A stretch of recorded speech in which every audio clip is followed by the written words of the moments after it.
Oh, yeah. It's not on background.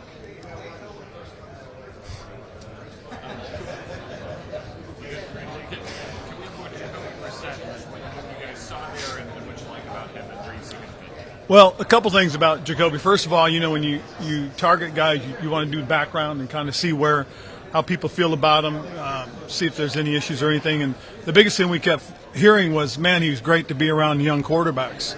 And then the next thing you hear is, God, he learns very quickly. He's very bright, very smart guy. He knows a lot of football. He picks, so you hear the positive things, and that really fit into what we were looking for. So again, you get past that part of it, and then you start to see a guy that has good athletic skills, got good quarterback skills, got a good arm. He's got some quick twitch to him, makes good decisions for the most part, and he's athletic. And so this is a guy that we thought we can bring in. He's going to compete. He's going to push Sam. Sam's going to push him, and I really think we'll have a really good room because of guys like that. Did you think Sam was ready to compete? I think there was a certain point near the end of the season last year we started seeing some real positive signs that really showed you he was very confident, very comfortable to begin with. But knowing what we did, you really started to see that because, when he was the number 2 guy, he got reps. And a couple times some things happened in practice where you would see him fix it himself. And that was always something you look for, that if there's something else that's not right, that a quarterback will fix it. He was doing things like that probably mid to end of the season. So we felt really comfortable about it. Him getting his opportunity in the Dallas game, and again, doing some things in the game, and they would sit there and say, oh, well, he fixed that. He corrected that. He may have done something a little different, but that was because he saw something different. Some of the decisions he made were decisions that you would expect a more experienced guy to make. And so that's part of the reason when we came out of this, I felt comfortable, saying this guy's going to he'll be the first guy to get the chance. Was that a gradual process with him? I think there was a point where the light did click, but the gradual process of just the more he practiced, the more maturing he did, and we really didn't get that opportunity until after the Bears game, when we put Carson on IR, and now Sam got to be more integrated in the practices in terms of game planning and preparation. I feel very comfortable with it. I really do. We made a concerted effort during free agency to go out, fortify the line, add some depth to the line, add some competition. We got guys that are also position flex guys, so to give us an opportunity to see the best places to have these guys and integrate them with the guys that are currently on the roster. I think we have a group that can be our top 5. We got some guys that really got to compete. Our left guard will truly be a competition in terms of watching Sadiq and Chris Paul compete for that. I think both those guys are young guys that got to play. Sadiq's an explosive guy, very powerful. You watch Chris Paul in practice. You watch the tape from some of the snaps he had in the Dallas game for sure, and you see his play strength. You see his athleticism. So that's the thing that's exciting, and I think that's what's been created with adding the players that we've added, and at the same time, recognizing the fact that these young guys are going to get the opportunity. What about Andrew Norwell? I'm sorry?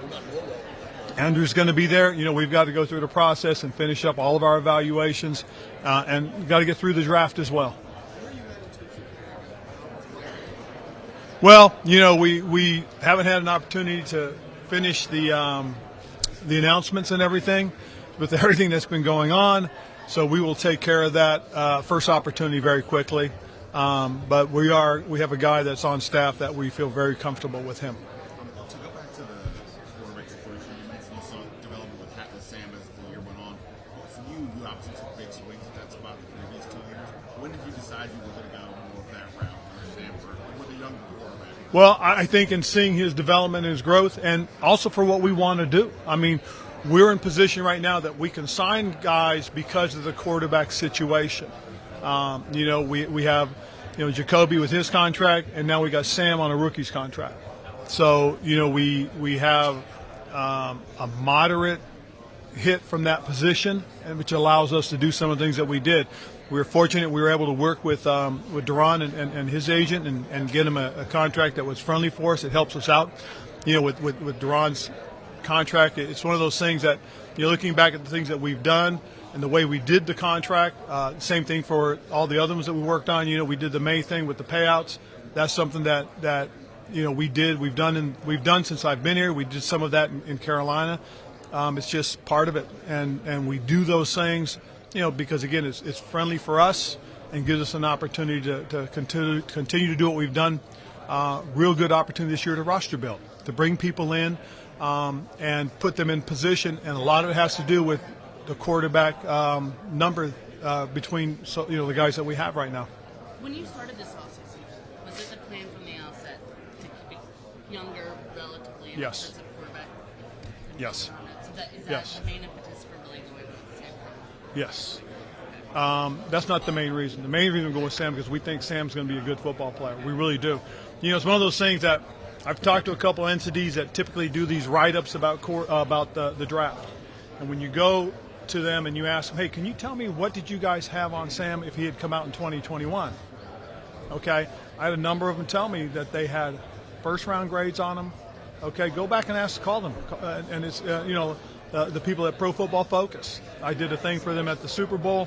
While I'm doing the interview, hey, wait a minute, can you guys tell me what you guys had on Sam? And right off the bat, they told me we had first, second round grade on him. So that's one of the pluses and positive. If the guy had come out, he'd have been a first or second round pick. We were fortunate. He fell to the fifth round because people didn't think it was a strong class.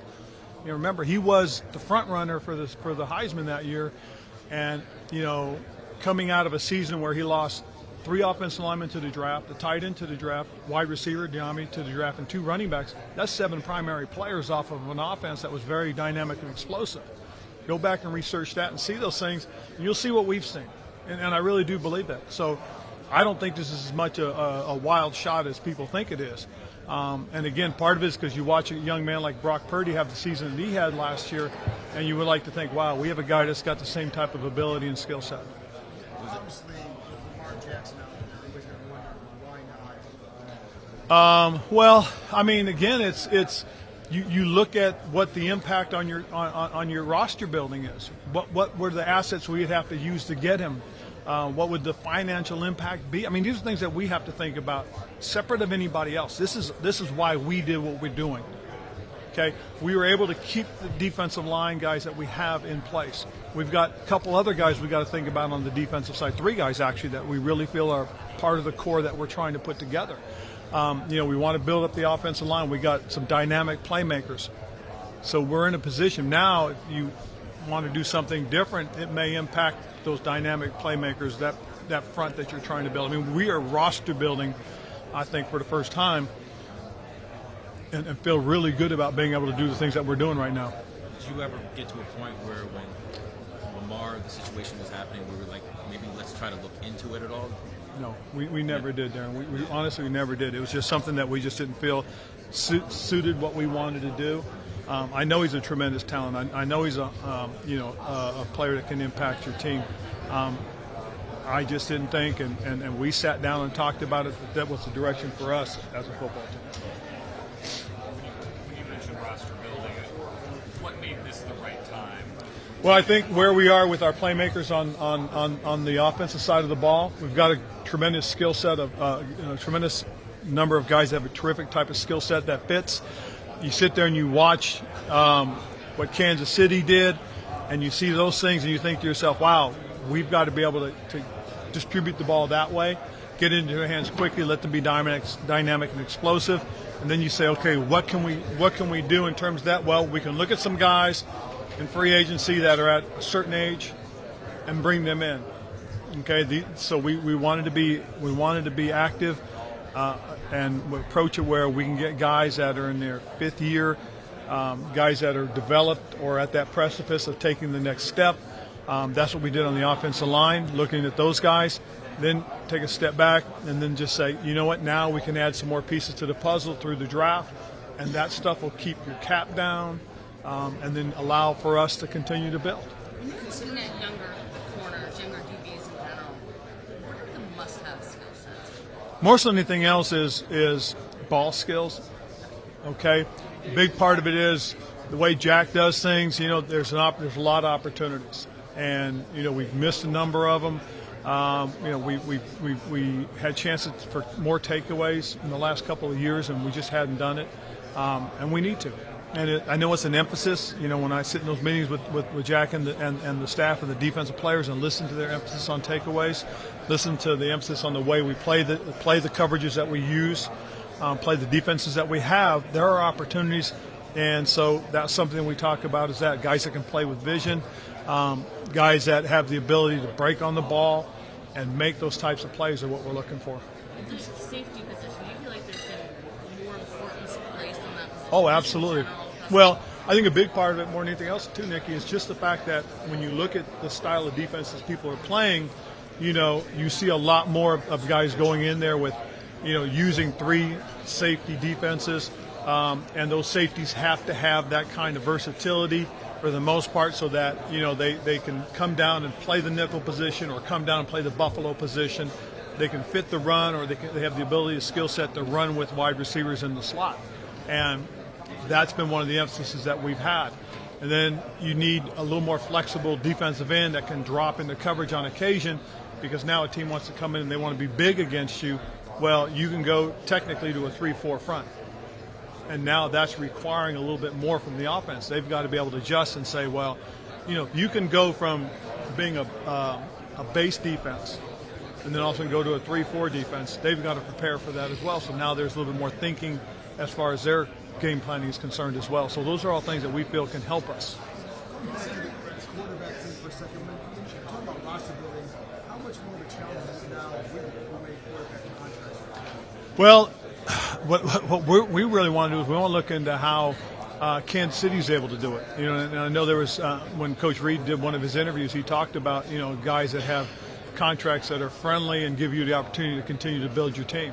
That's something that, you know, we've got to figure out and we're working on. One of the things that we've learned, obviously, is that when you have a young quarterback or you have a lot of young players on their first contract, that's the opportunity to bring more of them in and find out which guys you want to keep around for a period of time, and then take care of those guys and then continue to build. Considering how you feel about Sam after it has, you guys ruled out using the first round pick? No, we have to look at every avenue and look at every opportunity. And if the right guy's there, you know, again, I think we've put ourselves. I believe we've put ourselves in position where we can sit here and say, this is where we want to be. We want to be able to make the decision on the best player for us. You know, the best player available. I mean, it's kind of twofold, because the best player for us could be a different position, but the best player available may be that position. So we'll see. It's interesting. I haven't gotten to the quarterbacks yet. Okay, I've started a different couple of positions. I'm working my way in that direction, and for the I'm almost through too for the most part. But I haven't. That's one of the last positions I will do. Well, I'll look at the positions that I like. That was a good one, actually.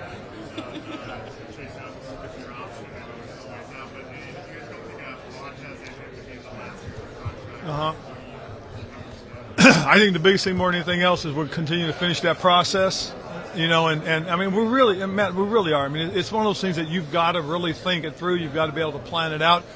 And with the situation we're in right now, waiting on, like everybody else, to find out, you know, ownership, we got to kind of drag our feet a little bit until we get to that point and find out, you know, do we have to find out from whoever the new ownership. But to be honest, if there's a new owner, we have to go to them and find out. You know what I'm saying? And so I don't know at this point. But I know we are still talking about it between Marty, Eric, Rob Rogers, and myself. We've talked. We've had a couple of conversations. We like what we're seeing. His progress has gone very, very well. It continues to work out and just get stronger, and there's some real positive signs right now. If you could explain a little bit more, what kind of effect does the transition of ownership have on what you guys are trying to do to build? Well, I think because the big part of it too is we don't know what the new ownership wants. And so that would, who knows what that process may be when we get close to the May 2nd deadline. So we have to kind of wait a little bit until then, or at least close to it before we can do something. Do you expect new ownership by May 2nd? I have no idea what to expect. I really don't. I know that our current ownership is doing their work on what they need to get done and trying to create the best situation for them and for the organization. So I understand that. I respect that. That's why we just have to kind of wait and go through it and try and make sure we're doing it the right way. So not knowing what ownership wants, and that whenever ownership comes on board, what if new ownership were to say, they wanted you all to take a look at quarterback options outside of what you have? Oh, well, then we'd have to, most certainly. But again, we will do those things as they come to us. But right now, we're just kind of, we got our opportunity to do what we needed to do in free agency, and now we're kind of just waiting and seeing what else is out there. Is it a bit frustrating? Forgive me. Well, it is a little bit. You want to continue and just keep doing the things that you're doing. I mean, we feel really good about what's been going on so far in this offseason, but we understand, and it's a very delicate situation, and the last thing we want to do is interfere. Has there been anything else to this point that you haven't been able to maybe No. go forward because of just the uncertainty? Everything that we've needed to do, we've been allowed to do, and it's been great. But I understand and respect the situation they're in now, and so we'll see what happens. There's also guys like Montez Sweat, Uh-huh. Cam Curl. Those conversations haven't been extending them, or do you also see the situation? Well, I will say, early on I talked about having meetings and everything like that. We touched on all these different topics, all these different things, and now we're just got to kind of slow it down a little bit. Hey, Ron, I know. I'm sorry, pardon me. I know that you were talking about how you want to, build a team from inside out, and obviously a position like the quarterback is touching the ball all the time, particularly, on offense. So, with that said, how would you kind of elaborate on your philosophy with developing a quarterback and even getting to know one in a Jacoby Brissett versus more of a known commodity that could come in there and contribute right away based on their resume, like a Lamar? Well, I just think the biggest thing is where we are. I mean, it's again, we got to remember when you bring an entity that has the number, the contract number, and the impact it's going to have, it's going to change exactly what we're trying to do right now. And that's the thing that we decided in terms of where we wanted to go. When we had our discussions, as a group, we talked about what we felt and how we feel about it, and we felt that going forward with what we've got with Sam and Jacoby now, we feel we can do that because of the guys that we have as playmakers. Because again, when you bring in a player with a big number, it impacts you, and you have to now, what do you have to give up? Who do you have to let go? And so that's a big thought for us, and it was something we didn't want to have to do in terms of letting specific players go that we brought in for a specific reason. But from the standpoint of market value, if that's the market value for a quarterback, even if you're with Sam Howell and let's say he develops into a franchise quarterback, and that God willing, right? Oh, yeah. At some point he would be at that value of, the market for what a quarterback is. So, but we can plan for that at that point. And we can go from there and see how to make it work at that point. And that's kind of where we are. We're at a point now because of what we have at the position of quarterback. We don't have to, not sign to Ron. We don't have to, go to certain guys. Hey, you either got to work with us or we got to let you go. We're not in that position. We're in a good position because again, we like the 5 playmakers we have on the offensive side. We like what we've done with the offensive line. We like our positioning in terms of our front 7, our safety positions, and our corners. We feel like we're in a really positive position. is that kicking the can, then, do you think? It might be considered kicking the can down the road a little bit because again, we're not at that position where we have to decide on who goes and who stays.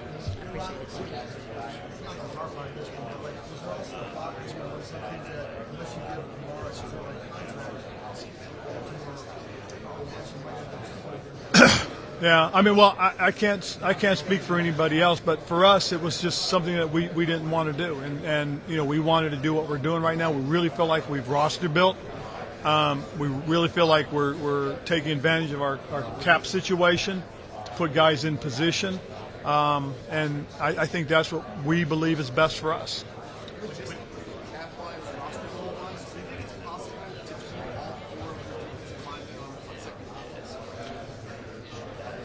Yes and no. direction? It just depends on what those contracts are.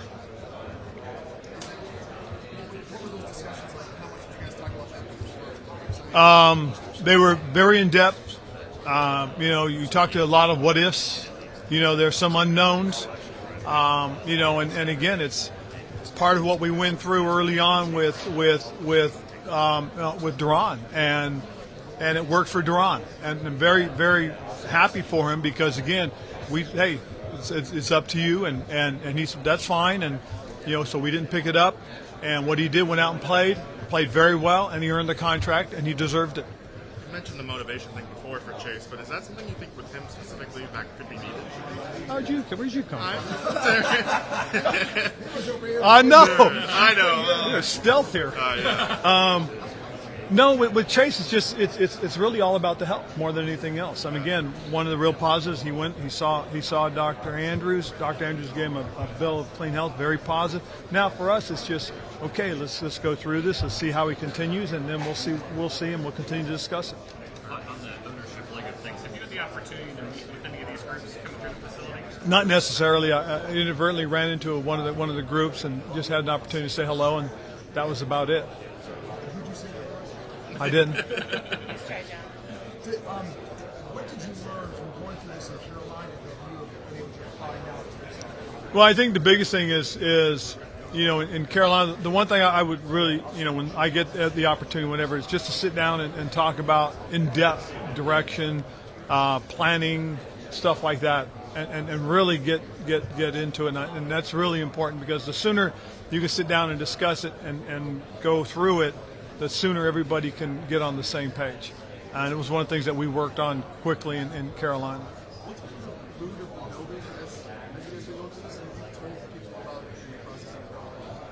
For the most part, there's a lot of excitement. And the excitement's more around the football team than it is the ownership, to be honest, just because of the energy that's been brought to the building, that Eric Bieniemy has brought, the potential. I mean, a lot of people are buying into that. You see the activities, a little insight into it. Eric's been calling 7 a.m. meetings for the offensive coaches, and they've been cranking it out. That's been really cool to see. They're really grinding away right now. Defensively, Jack and the staff are right where they should be. They've done a nice job in terms of the review and now prepping the new book, and they're diving into the free agency and the draft. I mean, there's been a lot of stuff around us as a football team that we're excited about. You guys traded down last year in the first round. It looks like it could be a pretty successful deal. What did you just kind of learn about that process, just kind of watching you guys? Well, the biggest thing is we had a plan going into the draft. We had a position that we targeted, and we had several other options. One of the things we target, we say, well, in the target a specific player. If that player's gone, this is what we can do. We can do this, or this, or we can go backwards. And if we go backwards, how far can we go? And we were able to target a team we felt that was going to want to jump up, and it worked out that way. Martin did a terrific job with all that, looking into it and talking about it, setting up the trade. And the clump of players that we had. Marty, Eric, and Gribbs got up there, and we had a 5-man clump and just said, hey, these 5 guys we like. We had 3 receivers and 2 offensive linemen that were in that clump, and said, okay, if this guy there, that's our guy. And Jahan was sitting there looking at us, and I know we surprised a lot of you guys, but we did a lot of work, and we really liked who he is, and that's why we did what we did. Being in the city, in his Western City, big fan of competition. Makes Oh, yeah. And you just said you're not ruling out drafting a player in the first round. Yep. Would you like to create an open competition at quarterback specifically, or are you? I think it's open right now. I really do. I mean, again, all I said was Sam's going to get the first crack. Right. I didn't say Sam was the guy. He's going to have to come in and earn it. And if Jacoby comes through and earns it, I'll play Jacoby. I'm going to play the guy that we believe at the end of the day gives us the best chance to win football games. How do you typically handle kind of a quarterback competition that you really haven't had that many, but in terms Well, of from my experiences and watching how things unfolded for Andy when I was with him, how we did things in Chicago with Lovie Smith. You know, these were guys that came in and had a plan and had guys compete, rotating guys, tracking every snap, making sure they're as equal as possible. One thing, and you know, we're hoping to do some to work with one of the teams that we end up getting as a practice partner. I mean, a preseason game partner. We'd hope to do that. We'll see how that unfolds, whether or not we're allowed to with the league, because again, they got to schedule it, and hopefully the schedule fits, and then we can talk about it with them. We'd love to do that. Why? Because it's going to create that kind of opportunity for us to get in even more in depth. So we'll see how it all goes. Is handling a competition there different than, say, right guard or left guard? Most certainly. It most certainly is. And that's one of the things that, you know, because really it's is the position, not just the one position, the position. Have any players reached out to you, just confusion about the sale, interest in the sale, wondering what's going to happen? No. The only people that ever asked about it were the free agents that we were able to sign. What did you tell them? Told them, hey, it's not going to affect pretty much you as much as, you know, it's going to affect us as an organization going forward. What about coaches, staffers, any That's all part of it. sense of like apprehension? No. I mean, because again, it's the job. You do your job, and if you do your job well, then you should feel pretty comfortable and confident that you'll be able to continue. And that's just kind of the way I look at it. By bringing in Jacoby, obviously Taylor signed with Jay prior. What was that like? How close were you to stay with Taylor? What was that ultimately? I think we were close with Taylor. There were some things that they wanted that we didn't want to give, unfortunately. But for the most part, you know, we were very fortunate to get Jacoby. And again, based on all the work we did, we feel we're getting a guy that's very comparable in terms of the type of player he is, type of person he is, in comparison to Taylor. So we just feel good that it's going to be a good quarterback room. I have a rules question for you. The Eagles play where the people push the Yes. quarterback or the ball carrier. Was that discussed at all? Was that taken up? It was discussed, but it's something that's got to be really looked into even more so when we really have only 1 year of data on that. There is some comparison to it to what was decided several years back about the push on the defensive side for field goal and extra point attempts. And so we're going to have to look at it, be very careful and be very diligent about it because, again, it is a player safety issue, but we've got to make sure we do it right. So they're going to study it as much as we can. There may be something, you know, for the next meeting in a couple of months, but we'll see. I mean, it was discussed, it was watched, and was talked about. We did check with health and safety as well. Ron, when you think back to your first year as head coach, what are some things you didn't know about the job that you learned from that first year? Now we're talking. First year in Carolina. Okay. As a head coach. Probably I mean, at the end of the day, everything, no matter what it is and no matter how small it is, will come back to you first and foremost, and it did. I think the other thing too is you don't know what you don't know. The mistake that I made more so than anything else is I didn't have another former head coach on my staff, and it was one of those things that if you have that guy with you, he's going to tell you what you need to know. He's going to tell you what you should know. And it's funny because some of the young coaches, the new head coaches I've talked with, you know, I've talked about that, and I've told them, I said, hey, if you have the best thing you can find right now is a mentor. Is he on your staff? And if he's not, find somebody. And what happened for me was I just felt bad about calling Andy or calling Norv or calling Lovey, and you know, because they're working. And so what I try to do is just rely on the guys that have my staff. But you know, I have a little saying that I've always said is you know, don't draw me a map unless you've been there. And so what happens with that is when things pop up, you know, what's the best way to do it? And I learned after my second season that I didn't know everything, I couldn't see everything, and I couldn't be everywhere, and I needed to have that. And so I went out, found a mentor. I was fortunate enough that it was suggested by Jerry Richardson that I call John Madden, and I did, and Coach was very receptive. I flew out. I spent a day with him. We talked. He gave me his number. I called him constantly, and that's where I really learned more so about anything else about being a head coach. All right. You mentioned possible drafting a quarterback in the first round. What about for a third quarterback later? Okay. I didn't say we would draft one or possibly draft one. I said we'll consider it. Okay. All right. Now go ahead. Maybe later. You never know. Is that a priority to have a third quarterback? Oh, it is. It is a priority to have a third quarterback. and we have our third quarterback already. He's on the roster from last year. And Jake Fromm's a heck of a football player, very smart, very bright guy.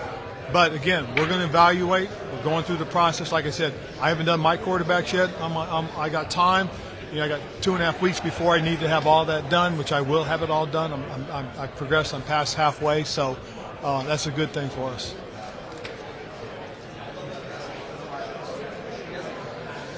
Running back, Jake with JD McKissick gone. How much of a priority is that position adding to it? Well, adding to it is important for us. We've got a couple of guys that we like that are going to compete as well. But we will most certainly look for another guy to come in and be a multi-purpose guy. And do we have that guy on the roster? Maybe. Is there a guy out there in free agency? Potentially. And could you draft one? Possibly. You guys kind of had Antonio in that JD role. Is that something Yes. you could see him staying there if you don't Yes. actively? Absolutely. Because all that Antonio's done every year is just improve and grow and become a little bit more of a complete football player. And it's one of those things that he had to learn, obviously, coming from Memphis, being a wide receiver. Every year he's taken a good step, and every year he's shown he's a very good football player. Unfortunately, this year with the foot injury, set him back a little bit, slowed him down, in 2/3 of the way. It's just one of those things that was unfortunate. But his skill set, his abilities, his desire, they're all there.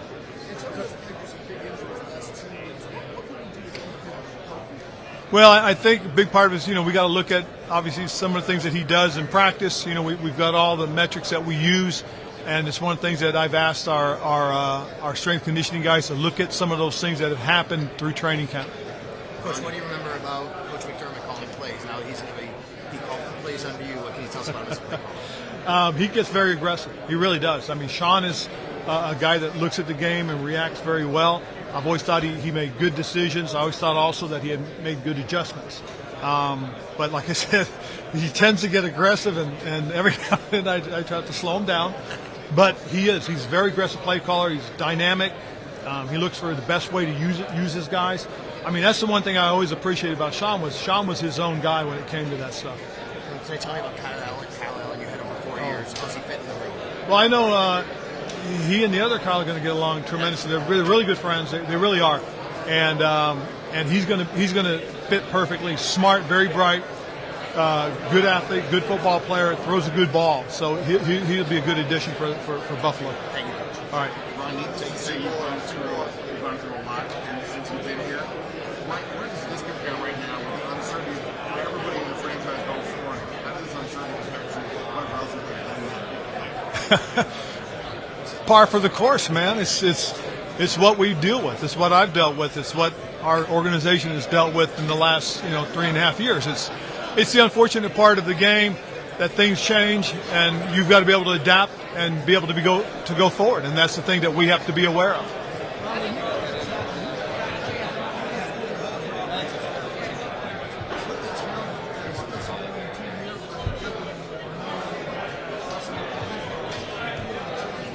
Well, I just think the challenge is getting everybody up to speed, getting Eric to the position where he's comfortable with what we're doing, comfortable with what he wants to do and how he wants to call it. There'll be a lot of things that we've got to be able to do and expedite as we go through this process. We most certainly will take advantage of every moment we're given, and we will try to make sure everything that we have to do, we do in OTA's mini camp, preseason, going into the regular season.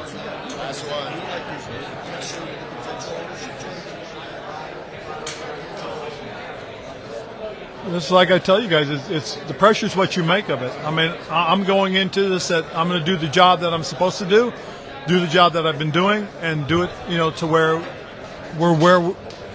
we are. I feel very confident. I really do. And going forward, that's how I'm going to be. I'm going to approach this. This is what we do and how we do it. All right. Thank you, guys. Thanks, Coach. Have a good one.